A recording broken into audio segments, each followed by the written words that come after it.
The night was meant to be simple, the kind where comfort comes from small routines. Dinner together and a film playing in the background. I thought it was just another evening wrapped in the quiet familiarity of our life. She laughed at something on her phone, the glow of the screen reflecting off her face. For a split second, a name I didn't recognize appeared, and an uneasy knot twisted inside me.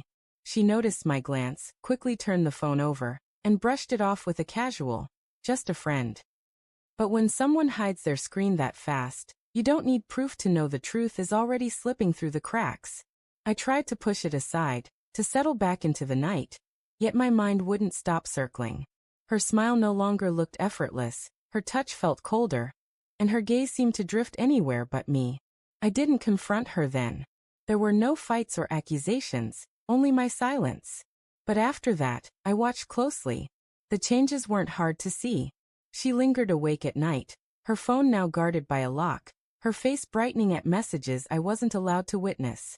I became a ghost in my own home, staring at a woman who wore my wife's face but no longer carried the same heart. The breaking point came one evening when she was showering. Her phone buzzed on the nightstand.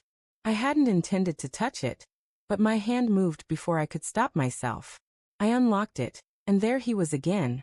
Not a single message, but a stream of them. Conversations that stretched back months.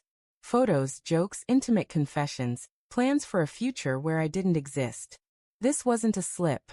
It was deliberate. She hadn't simply betrayed me. She had been building a life where I wasn't included.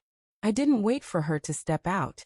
I packed a bag in silence, took only what I needed, and left without a note or goodbye.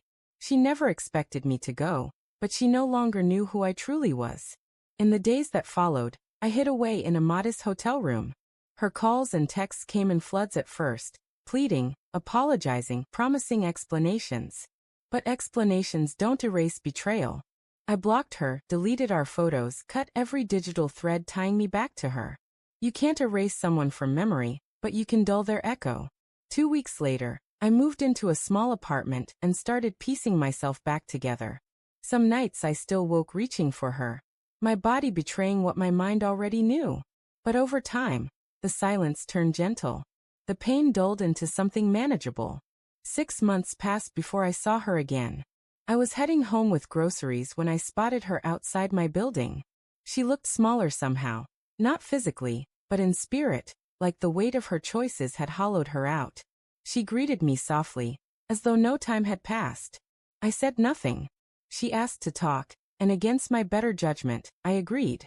We sat at a cafe I'd claimed as part of my new life. She fidgeted endlessly, stirring coffee she never drank. Her hands shook, her words faltered. "I never thought you'd really leave," she admitted. That was her mistake. Believing love made me weak. I told her it gave me strength to walk away. She tried to frame it as confusion, as if months of secrecy were a simple lapse.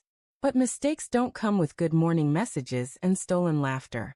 She cried, said she missed me, said she felt empty. I believed her sadness, but it didn't matter.